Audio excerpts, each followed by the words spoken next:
मोटी बहू वर्सेस पतली सौतन की अग्नि परीक्षा। दोपहर का समय है। बिस्तर पर बैठी निशा टीवी देखते हुए कुकीज खा रही है और चाय पी रही है। तभी आकाश ऑफिस से वापस आता है और कहता है, ऑफिस में आज बहुत काम था, बहुत थक गया हूँ आज। अरे आप आ गए आकाश, आज तो आप समय से पहले ही आ गए। वैसे आज तो महीने की पहली तारीख है ना? हाँ, पहली तारीख है। क्यों, क्या हुआ? अरे तो आज तो आपकी सैलरी मिली होगी। मैं सुबह से आपका इंतजार कर रही थी। मुझे लगा आप ऑफिस से आते वक्त मेरे लिए वो नुक्कड़ वाली दुकान से गर्मा गर्म समोसे और जलेबी लेकर आएंगे। बैग में कुछ लाए हैं क्या मेरे लिए? निशा, तुम्हें बस खाने की पड़ी रहती है। दिन भर बस तुम ठूंसती रहती हो। कभी अपनी सेहत की भी चिंता कर लिया करो। मैं अपनी माँ के कमरे में जा रहा हूँ। ऐसा कहकर आकाश अपनी माँ शांति के कमरे में चला जाता है। शांति आकाश से कहती है, अरे आ गया तू, आज तो तेरी सैलरी का दिन था ना, ला दे सैलरी। हाँ माँ, ये रही सैलरी, ये लो रख लो। ऐसा कहकर आकाश अपनी सैलरी के पैसे उनके हाथ में थमाता है। शांति पैसे गिनती है और फिर कहती है, आकाश बेटा, ये तो सिर्फ आधी सैलरी है, बाकी के पैसे कहाँ गए? कोई कर्ज चुकाया है क्या इस महीने? नहीं माँ, कोई कर्ज नहीं चुकाया। आधी सैलरी तो तुम्हारी बहू के खाने पीने और आए दिन होने वाले उसके इलाज में ही खर्च हो जाती है। कभी उसका पेट खराब होता है, कभी उसे सांस लेने में तकलीफ होती है, कभी ब्लड प्रेशर बढ़ जाता है। सारा पैसा तो उसी में चला जाता है। हाँ बेटा, मैं तो खुद परेशान हूँ इस मोटी बहू से। मैं ऐसे कितना समझाती हूँ कि बहू अपनी इस खाने पीने की गंदी आदत को थोड़ा सुधार ले, अपने मुंह पर थोड़ा कंट्रोल कर, वरना ये मोटापा तुझे और इस घर को ले डूबेगा। लेकिन वो मेरी एक नहीं सुनती। तभी रघुनाथ वहां आ जाता है और ये सारी बातें सुनकर कहता है, शांति बिल्कुल सही कह रहा है आकाश। बहू को अपनी सेहत की रत्ती भर चिंता नहीं है। उसकी सेहत के लिए हम सब परेशान होते रहते हैं। अगर वो उसकी आधी भी अपनी खुद की चिंता कर लेती तो आज मोटी से पतली हो गई होती। सही कहा आपने। अभी तो उसे ये छोटी मोटी बीमारियां लग रही हैं। अगर खुदा न खास्ता किसी दिन कोई बड़ी बीमारी हो गई तो हम इतने गरीब लोग उसका इलाज कहाँ से कराएंगे? हमारी तो पूरी जमा पूंजी ही उसके अस्पताल के चक्करों में खत्म हो जाएगी। मुझे भी यही चिंता दिन रात सताई जा रही है माँ। दीपा की भी शादी तो करनी है। उसकी शादी के लिए पैसे कहाँ से आएंगे? अगर सब कुछ ऐसे ही खर्च होता रहा तो हमें दिक्कत हो जाएगी। इधर आकाश और उसके माता पिता कमरे में बैठकर बातें कर रहे थे तो उधर निशा रसोई में जाती है और रात का खाना बनाना शुरू कर देती है। काफी देर हो गई थी और अभी खाना नहीं बना था। तब शांति दीपा को आवाज देती है और कहती है, अरे दीपा, जा जरा रसोई में देख तो तेरी भाभी क्या करिए। कहीं ऐसा ना हो कि रात का खाना बनाते बनाते वो सारा खाना खुद ही चट कर जाए। अब दीपा रसोई में जाती है तो देखती है कि सारा खाना बन चुका है। ये देखकर दीपा अपनी भाभी से कहती है, अरे भाभी, आपने तो इतनी जल्दी रात का खाना बना भी लिया? हाँ, बना लिया और खा भी लिया। क्या क्या कहा आपने भाभी? कुछ नहीं दीपा, मैं कह रही थी कि खाना तैयार है, तुम लोग सब जाओ डाइनिंग हॉल में बैठो, मैं खाना लेकर आती हूँ। निशा के कहने पर दीपा हॉल में आती है और अपनी माँ को सारी बात बताती है। कुछ देर बाद घर के सभी सदस्य डाइनिंग टेबल पर बैठ जाते हैं। निशा एक थाली में खाना लेकर आती है, लेकिन जब वो खाना परोसती है सभी देखते हैं कि 4 लोगों के लिए थाली में सिर्फ 8 रोटियां हैं, एक छोटी कटोरी सब्जी और नाम मात्र का सलाद है। ये देखकर आकाश गुस्सा होते हुए कहता है, निशा ये क्या मजाक है? हम 4 लोग हैं और तुम सिर्फ 8 रोटियां लेकर आई हो। क्या हमें सिर्फ 2 रोटियां खानी है? और ये जरा सी सब्जी, ये कौन कौन खाएगा? आकाश, मैं क्या ही बताऊं। मुझे खाना बनाते वक्त इतनी जोर की भूख लगी थी कि मैं खुद पर कंट्रोल ही नहीं कर पाई। रोटियां बेलते बेलते मैं काफी रोटियां खा गई। बहू, अपनी ये गंदी आदत तुम कब सुधारोगी? खाना बनाते हुए कोई ऐसे खुद सारा खाना खा जाता है क्या? तुम्हें घर के बाकी लोगों की जरा भी फिक्र नहीं है क्या? हम भूखे सोएंगे? क्या करूं माँ जी, मुझे भूख ही इतनी लगती है। मैं लाख कोशिश करती हूँ, लेकिन जब गर्म रोटियों की खुशबू आती है तो मैं खुद पर काबू नहीं रख पाती। और भाभी, वो सलाद कहाँ है? मैं सुबह बाजार से ताजा खीरे लेकर आई थी। दीपा, वो सलाद तो मैं पहले ही चट कर गई थी। मुझे लगा सलाद तो सेहत के लिए अच्छा होता है, तो मैं उसे पहले ही खा गई। भाभी, वो सलाद मैं अपने लिए लेकर आई थी ताकि डाइट कर सकूं, और आपने वो भी खा लिया। अब मैं क्या खाऊंगी? बहू, तुझे मैं कितनी बार समझाऊं कि हम इतने पैसे वाले नहीं हैं। अपने इस खाने पर थोड़ा कंट्रोल कर, और ये जो पहाड़ जैसा शरीर लेकर तू रहती है ना, इसका कुछ कर, वरना याद रखना एक दिन ऐसा ना हो कि तेरे इस भारी शरीर को उठाने के लिए हमें 4 नौकरों की जरूरत पड़ जाए। माँ जी, मैं सब समझती हूँ, मैं जानती हूँ कि मैं गलत कर रही हूँ, लेकिन मेरी ये भूख ये मुझे मजबूर कर देती है। मैं कोशिश बहुत करती हूँ, लेकिन हर बार नाकाम हो जाती हूँ। बहू, तो हमारे सब्र की परीक्षा ले रही है, और याद रखना जिस दिन हमने तेरी अग्नि परीक्षा ली ना, उस दिन पता नहीं तेरा क्या होगा। इसके बाद निशा कुछ दिनों तक वाकई कोशिश करती है कि वो कम खाए। वो कसरत करने की योजना बनाती है, लेकिन हर बार उसका इरादा टूट जाता है। एक सुबह वो जल्दी उठती है और तय करती है कि आज वो पक्का कसरत करेगी और वो अपनी अलमारी से एक पुराना सलवार सूट निकालती है और उसे पहनकर देखती है। फिर अपने आप से कहती है, अरे ये कपड़े इतनी जल्दी टाइट कैसे हो गए? पिछले महीने तो ये मुझे बिल्कुल फिट आ रहे थे, क्या ये कपड़े धुलने के बाद सिकुड़ गए हैं? तभी आकाश कमरे में आ जाता है और निशा की बात सुनकर कहता है, कपड़े नहीं सिकुड़े हैं निशा, तुम्हें तो पता ही है कि तुम्हारा वजन कितनी तेजी से बढ़ रहा है। तुम्हारी इस लापरवाही की वजह से ही कपड़े अब तुम्हें टाइट हो रहे हैं। हाँ मैं जानती हूँ आकाश, लेकिन वजन कम करने के लिए, कसरत करने के लिए मुझे ये कपड़े पहनने ही होंगे। अब मैं क्या करूँ? तुम चिंता मत करो, मैं तुम्हारे लिए बाजार से नए कपड़े ला दूंगा जो तुम्हें फिट आए, लेकिन तब तक तुम जो पहन सकती हो उसी में कोशिश करो। ठीक है आकाश, मैं कोशिश करूंगी। ऐसा कहकर निशा अपनी साड़ी को ही थोड़ा कसकर बांधती है और छत पर कसरत करने के लिए सीढ़ियां चढ़ना शुरू करती है। लेकिन भारी वजन के कारण जैसे ही वो 2-4 सीढ़ियां चढ़ती है उसकी सांस फूलने लगती है। फिर वो छत पर जाती है और थोड़ी देर एक्सरसाइज करती है। फिर वो अपने आप से कहती है, हाय दैया, मैं तो बिल्कुल थक गई। सिर्फ सीढ़ियां चढ़ने में ही ऐसा लग रहा है जैसे कितनी भूख लग गई। ऐसा करती हूँ, जाकर कुछ खा लेती हूँ। अब निशा हांफते हुए नीचे हॉल में आती है। हॉल में उसके ससुर रघुनाथ की एक पुरानी आराम कुर्सी रखी थी। ससुर जी को वो कुर्सी बहुत प्यारी है। निशा इतनी थकी हुई है कि उसे कुछ समझ में नहीं आता और वो धप से उस कुर्सी पर बैठ जाती है। कुर्सी उसके वजन से टूट जाती है। तभी रघुनाथ उस पर गुस्सा होते हुए कहता है, अरे बहू, ये क्या किया तुमने? मेरी बरसों पुरानी कुर्सी तोड़ दी। माफ करना ससुर जी, मैं छत से कसरत करके आई थी और बहुत थक गई थी। बैठने के लिए मुझे कुछ दिखा नहीं तो मैं इसी पर बैठ गई। मुझे नहीं पता था कि ये टूट जाएगी। तुझे नहीं पता था? हैं? तेरा ये वजन इतना बढ़ गया है कि अब लकड़ी की चीजें भी तेरा भार नहीं सह पा रही हैं। मेरी सालों पुरानी कुर्सी, मेरी सबसे प्यारी कुर्सी का तूने सत्यानाश कर दिया। अब ऐसी कुर्सी दोबारा नहीं मिलेगी। निशा चुपचाप अपनी गर्दन झुका लेती है। तब दीपा निशा के पास आकर कहती है, भाभी, इसीलिए तो हम सब आपसे कहते हैं कि खाने पीने में कंट्रोल रखो और अपना वजन घटाओ। अगर ऐसा ही चलता रहा तो पता नहीं आपको आने वाले समय में और कितनी परेशानी और गुस्से का सामना करना पड़ेगा। हाँ दीपा, तुम सही कहती हो। मैं आज के बाद अपनी तरफ से पूरी कोशिश करूंगी। दिन बीतते हैं लेकिन निशा की हालत में कोई सुधार नहीं होता। मोटापे की वजह से अब उसे सांस फूलने की बीमारी भी होने लगी है।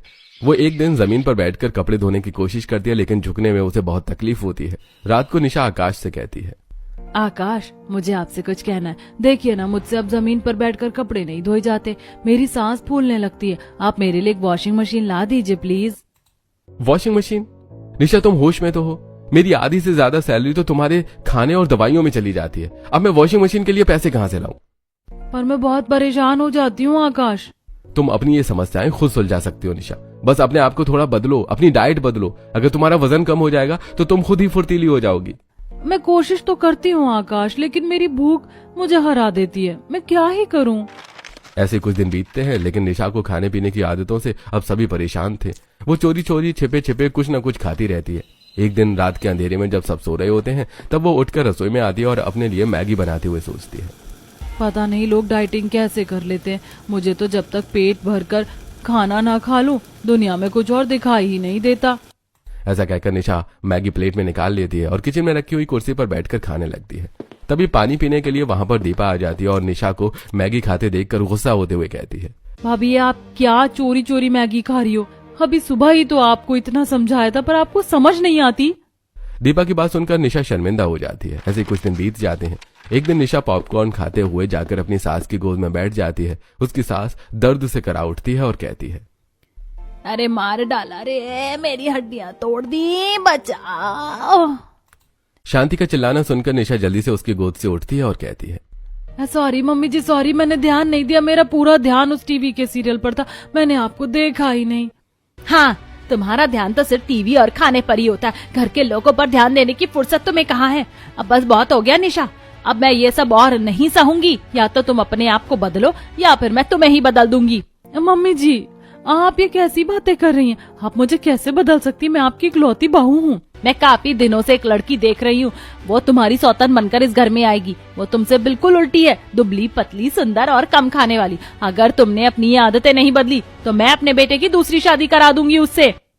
अरे मम्मी जी मुझे पता है आप मुझे डराने के लिए सब कह रही हैं। आप ऐसा कभी नहीं करेंगी। तुझे मजाक लग रहा है ना? देख लेना, जिस दिन वो घर आएगी उस दिन तुझे हकीकत पता चलेगी।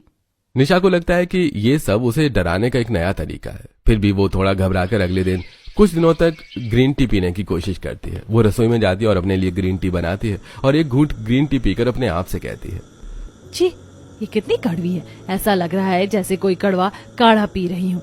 ये लोग कैसे इसे मजे से पी लेते हैं। निशा से वो कड़वा स्वाद बर्दाश्त नहीं होता और वो तुरंत उसे बेसिन में थूक देती है और फिर से चुपके से अलमारी में रखी मिठाई निकालकर खा लेती है। ऐसे ही एक महीना और बीत जाता है। आकाश की सैलरी का दिन फिर आता है। आकाश अपनी माँ को अपनी सैलरी देता है। तब शांति उससे कहती है, क्या हुआ बेटा, इस बार तो पैसे और भी कम लग रहे हैं। इतने कम पैसों में भला घर कैसे चलेगा? माँ, बचत करना अब मेरे बस के बाहर होता जा रहा है। इस महीने निशा की दवाइयों और उसके बाहर के खाने के बिल में ही बहुत पैसे चले गए। ऊपर से राशन भी जल्दी खत्म हो गया। शांति, इस महीना का खर्चा चलाने के लिए तो हमें उधार लेना पड़ेगा। अब बस, बहुत बर्दाश्त कर लिया। अब मैं इस मोटी बहू के नखरे और नहीं झेल सकती। आकाश, मैंने जो लड़की देखी थी, अब वक्त आ गया है कि हम उसे घर ले आए।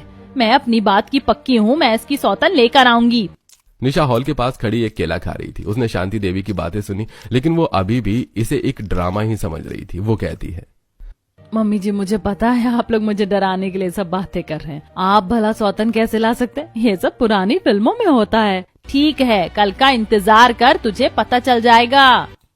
अगले दिन सुबह सुबह शांति देवी और रघुनाथ आकाश को लेकर घर से बाहर चले जाते हैं। शाम को वो अपने बेटे और अपनी नई बहू के साथ वापस घर लौटते हैं। निशा जैसी दरवाजा खोलती है तो देखती है कि आकाश के साथ एक बहुत ही सुंदर दुबली पतली लड़की खड़ी थी। दोनों के गले में फूलों की माला थी। यह देखकर निशा हैरान होते हुए कहती है, ये सब क्या है? ये लड़की कौन है और आप दोनों ने ये माला क्यों पहनी है? आकाश जी, ये क्या मजाक है? बहू, ये तान्या है, ये तुम्हारी सौतन है। देखो इसे, कितनी दुबली है और कितनी सुंदर दिख रही है। अब ये इस घर की दूसरी बहू है। आकाश, मैं तो आपकी बातों को मजाक समझ रही थी। आपने सच में दूसरी शादी कर ली। आपने मेरे साथ ऐसा कैसे किया?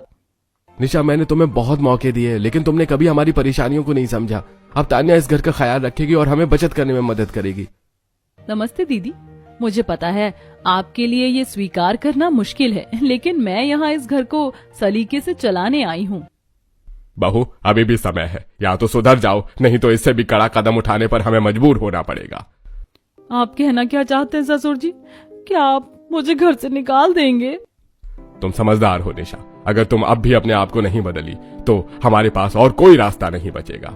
ये सुनकर निशा सन्न रह जाती है। वो समझ जाती है कि अब मामला बहुत आगे निकल चुका है। वो अपने आप से कहती है, नहीं, मैं ऐसा नहीं होने दूंगी। मैं ये घर छोड़कर नहीं जाऊंगी। भले ही ये पतली सौतन आ गई है, लेकिन मैं इसी घर में रहूंगी, चाहे इसके लिए मुझे कुछ भी करना पड़े। मम्मी जी, मैं बहुत थक गई हूँ। क्या मैं थोड़ा आराम कर सकती हूँ? हाँ हाँ बेटा, क्यों नहीं। आकाश, जा तान्या को अपने कमरे में ले जा। आकाश तान्या का हाथ पकड़कर उसे उसी कमरे में ले जाता है जो अब तक निशा का कमरा था। निशा बाहर खड़ी अपनी किस्मत को कोसने लगती है। रात के खाने का समय होता है। तान्या ने रसोई में जाकर जल्दी से बहुत अच्छा खाना बना लिया। सभी लोग डाइनिंग टेबल पर बैठ जाते हैं। तान्या सभी को खाना खिलाती है और खाना खाकर शांति कहती है, वाह तान्या, तुमने तो बहुत स्वादिष्ट खाना बनाया है और देखो, रसोई में भी कोई गंदगी नहीं छोड़ी। निशा दूर खड़ी ये सब देख रही थी। उसे बहुत दुख हो रहा था। वो पहली बार बिना खाना खाई ही रह जाती है। ऐसी रात हो जाती है और निशा अपने कमरे में जाती है तो देखती है कि तान्या बिस्तर पर लेटी हुई है। निशा बिस्तर पर बैठ जाती है। तब आकाश कहता है, अरे निशा, तुम यहाँ कहाँ बैठ रही हो? देखो, तान्या लेटी हुई है और यहाँ अब तुम्हारे लिए जगह नहीं है। तुम एक काम करो, नीचे जमीन पर चादर बिछाकर लेट जाओ। वैसे भी तुम्हारे वजन से बिस्तर के टूटने का डर रहता है। क्या आप मुझे अपने ही बिस्तर से नीचे उतार रहे हैं और मैं जमीन पर सोऊं? हाँ, अब से यही व्यवस्था रहेगी। तान्या को आराम की जरूरत है, इसलिए तुम नीचे लेट जाओ। निशा की आंखों में आंसू छलक पड़ते हैं। वो चुपचाप एक चादर निकालती है और जमीन पर बिछाकर लेट जाती है और मनी मन सोचती है, ये क्या हो गया? आज मेरे पति ने मुझे अपने ही बिस्तर से बेदखल कर दिया और मेरी जगह ये दुबली पतली सौतन राज कर रही है। मैं इसे बर्दाश्त नहीं कर सकती। अगले दिन सुबह कुछ पड़ोसी घर आते हैं और बातें करते हुए पड़ोसन माधवी कहती है, शांति बहन, ये तुमने क्या किया? अपनी पहली बहू के रहते दूसरी बहू क्यों ले आई? क्या समाज में हमारी नाक कटवाओगी? क्या करती बहन, मैं तो अपनी मोटी बहू को समझा समझा कर थक गई थी। उसका खाना पीना और उसका आलस हमारे घर को ले डूबता। मजबूरी में मुझे ये कदम उठाना पड़ा ताकि मेरा बेटा सुखी रहे। वैसे तुम्हारी ये नई बहू तो बहुत सुंदर है। देखो, इसकी कमर कितनी लचीली है। सच में दुबले पतले लोग ही सुंदर और एक्टिव होते हैं। इन मोटे लोगों का क्या है? इनसे तो अपना शरीर ही नहीं संभलता। निशा दरवाजे के पीछे खड़ी ये सारी बातें सुन रही होती है। समाज के ये ताने उसे अंदर तक चुभ जाते हैं। वो शीशे के सामने खड़ी होती है और अपने भारी शरीर को देखती है। अच्छा, तो अब सारी बात समझ में आ गई। मेरी सास मेरे मोटापे की वजह से ही इस दुबली पतली सौतन को लेकर आई है ना। ठीक है, अब मैं भी कुछ भी करके पतली होकर दिखाऊंगी। मैं अपनी ये आदतें बदल कर रहूंगी। तभी दीपा वहां आ जाती है और निशा से कहती है, देखा भाभी, आपकी लापरवाही ने आपको कहाँ पहुँचा दिया। अभी भी वक्त है, आप अपने आप पर ध्यान दो और अपना वजन कम करो ताकि भैया को आप अच्छी लगो। तुम सही कहती हो दीपा, मैं आज से ही अपने आप को पूरा बदल दूंगी। अब एक नए मिशन पर निकल पड़ती है। वो घर वालों को दिखाने के लिए खुद को बदलने की कोशिश शुरू करती है। वो सुबह उठकर फिर से ग्रीन टी बनाती है। कड़वी होने के बावजूद वो उसे पी जाती है और अपने आप से कहती है, कड़वी है लेकिन मेरे अपमान से ज्यादा कड़वी नहीं है, मुझे ये पीना ही होगा। वो कसरत शुरू करती है। उसका शरीर दर्द करता है लेकिन वो रुकती नहीं है। पसीने से वो लथपथ हो जाती है। कसरत करते करते एक दिन उसे चक्कर आता है और वो जमीन पर गिर जाती है। तभी शांति, तान्या और दीपा वहां आ जाती हैं और ये देखकर कहती हैं, रहने दे दीपा, ये सब नाटक है इसका। इसे बस काम से बचना है और सबका ध्यान खींचना है। इसकी इन हरकतों पर ध्यान मत दे। तान्या, तू जा और जाकर पूजा की तैयारी कर। ऐसा कहकर शांति अपनी बहू और बेटी के साथ वहां से चली जाती है। निशा को यह सुनकर बहुत दुख होता है कि कोई उसकी फिक्र नहीं कर रहा है। ऐसी समय गुजरता है और निशा देखती है कि घरवाले तान्या को खुश रखने में लगे हैं। शांति देवी उसके लिए नई साड़ी लाती है। आकाश उसके लिए तोहफे लाता है। ये सब देखकर निशा बहुत परेशान हो जाती है। एक दिन किचन में खाना बनाती हुए वो मन में सोचती है, जब से ये सौतन आई, कोई मुझ पर ध्यान ही नहीं देता। पहले कम से कम डांटते तो थे, अब तो ऐसा लगता है जैसे मैं इस घर में हूं ही नहीं। मैं बेहोश हो गई, फिर भी किसी को फिक्र नहीं हुई। क्या मैं इतनी बेकार हो गई हूँ। अगले दिन शाम को निशा रसोई की ओर जाती है और देखती है कि किचन में पनीर की सब्जी और पूड़ी बनाकर रखी थी। ये देखकर वो मन ही मन सोचती है, लगता है आकाश ताजा पनीर लाया था। तान्या ने ये पनीर की मसालेदार सब्जी और गरम गरम पूड़ियां बनाकर रखी है और वो तैयार होने के लिए अपने कमरे में चली गई है। निशा जैसे ही पतीले का ढक्कन हटाती है उसकी भूख बेकाबू होने लगती है। निशा जब तनाव में होती है तो वो और अधिक खाने लगती है। ये बात याद करते हुए निशा अपने आप से कहती है, नहीं निशा, तुझे खुद पर काबू पाना होगा, तुझे पतला होना है। लेकिन मेरा मन इतना दुखी है, किसी को मेरी फिक्र नहीं है। क्या फर्क पड़ता है अगर मैं थोड़ा सा खा लूं, बस एक पूड़ी खा लेती हूँ। यही सोचकर निशा एक पूड़ी तोड़ती है और फिर दूसरी, और देखते ही देखते वो अपनी भूख के आगे घुटने टेक देती है। वो सारा खाना अकेले ही चट कर जाती है। कुछ देर बाद जब घर के बाकी लोग डाइनिंग टेबल पर आते हैं तो पतीला खाली देखकर सन्न रह जाते हैं। शांति गुस्से से कहती है, ये क्या है तान्या, तूने खाना नहीं बनाया था क्या? मम्मी जी, मैंने तो अभी पूरा खाना बनाकर ढक कर रखा था, पता नहीं कहाँ गया। निशा, क्या तुमने फिर से वही किया? हमने तुम्हें कितना समझाया, यहाँ तक कि तुम्हारी सौतन तक ले आए, फिर भी तुम्हें समझ में नहीं आया। कम से कम अब तो सुधर जाओ, अपनी नहीं तो हमारी फिक्र करो। ऐसा कहकर आकाश उसे बहुत बुरी तरह फटकारता है। निशा चुपचाप अपमान का कड़वा घूंट पीकर रह जाती है। तभी तान्या के फोन पर एक मैसेज आता है। वो फोन देखती है और अपनी सास से कहती है, मम्मी जी, मुझे अभी तुरंत बाहर जाना होगा। मेरी एक सहेली का फोन आया है, उसका एक्सीडेंट हो गया है, मुझे उसे अस्पताल लेकर जाना होगा। हाँ बेटा, जा जल्दी जा और अपना ख्याल रखना। तान्या वहां से चली जाती है और उस रात वो घर वापस नहीं आती। रात के समय निशा अपने कमरे में जमीन पर लेटी होती है। आकाश को थोड़ा बुरा लगता है कि उसने उसे सबके सामने बहुत डांटा था। वो निशा से कहता है, निशा, तान्या आज रात नहीं आई है, तुम चाहो तो बिस्तर पर आज सो सकती हो। जमीन पर सोने से तुम्हारी कमर में दर्द हो जाएगा। नहीं आकाश, अब ये बिस्तर मेरा नहीं रहा, ये मेरी सौतन का है। जब तक वो इस घर में है मैं जमीन पर ही सोऊंगी और अपनी सजा काटूंगी। तुम कहना क्या चाहती हो? कुछ नहीं, आप सो जाइए, मुझे अब अपनी जिंदगी का फैसला खुद करना है। ऐसा कहकर निशा सो जाती है। अगले कुछ दिनों तक शांति एक बात नोटिस करती है कि तान्या अक्सर फोन पर व्यस्त रहती है। वो काम तो करती है लेकिन उसका ध्यान बार बार फोन की स्क्रीन पर होता है। वहीं दूसरी ओर निशा ने अब अपनी लाइफस्टाइल पूरी तरह बदल दी है। वो बहुत ही सख्त डाइट फॉलो कर रही है। जब सब लोग बैठकर खाना खाते हैं तो वो सिर्फ एक सूखी रोटी और पानी पीती है। वो दिन भर घर में यहाँ वहां टहलती रहती है और सीढ़ियां उतरती चढ़ती रहती है। एक दिन शांति निशा से कहती है, बहू, तुम ये पागलों की तरह सारा दिन यहाँ वहाँ घूमती रहती हो, काम नहीं है तो आराम कर लो। माँ जी, मुझे बस अपना मोटापा किसी भी तरह कम करना है। मुझे भी अब दुबला होना है और खुद को साबित करना है। अब क्या फायदा बहू, जब चिड़िया चुग गई खेत, जो तो पछताने से अब क्या होगा। अब तो तान्या आ गई है, अब तुम्हारी मेहनत का कोई मोल नहीं है। ससुर जी, अब मैं ये सब किसी और के लिए नहीं बल्कि अपने स्वाभिमान के लिए कर रही हूँ। लेकिन तभी तान्या वहां आती है और कहती है, माँ जी, मैं अपनी मम्मी से मिलने जा रही हूँ, चली जाऊँ? ठीक है तान्या, जल्दी जाओ और रात होने से पहले घर लौट आना। तान्या हाँ कर देती है और वहां से चली जाती है। ऐसे कुछ दिन बीत जाते हैं। एक सुबह निशा बहुत जल्दी मॉर्निंग वॉक के लिए निकलती है। शांति और रघुनाथ भी सैर के लिए निकलते हैं और वो देखते हैं कि निशा उनसे बहुत आगे निकल गई है और बहुत तेज चल रही है और साथ ही अपने आप से कहती है, चाहे शरीर कितना भी टूटे मुझे रुकना नहीं है। मुझे अपनी फिटनेस वापस चाहिए ताकि कोई मुझे कमजोर ना समझे। निशा की मेहनत और उसका जोश देखकर शांति और रघुनाथ चकित रह जाते हैं। रघुनाथ शांति से कहता है, अरे शांति, बहू का जोश तो देखा। अब मुझे लग रहा है कि वो सच में कुछ करना चाहती है। काश उसने ये हिम्मत पहले दिखाई होती तो आज घर के ये हालात ना होते। तभी पास के पार्क में बैठी दो औरतें बातें कर रही होती हैं। शांति देवी उनके पास से गुजरती है और उनके कान में तान्या का नाम पड़ता है। ये सुनकर शांति रघुनाथ से कहती है, अरे तुमने सुना, रघुनाथ जी की जो नई बहू आई वो कैसी है? हाँ बहन, कोई नहीं जानता, उसके तो 4 बॉयफ्रेंड है। वो तो बहुत चालाक लड़की है, पता नहीं उन लोगों ने उसे अपनी बहू कैसे बना लिया।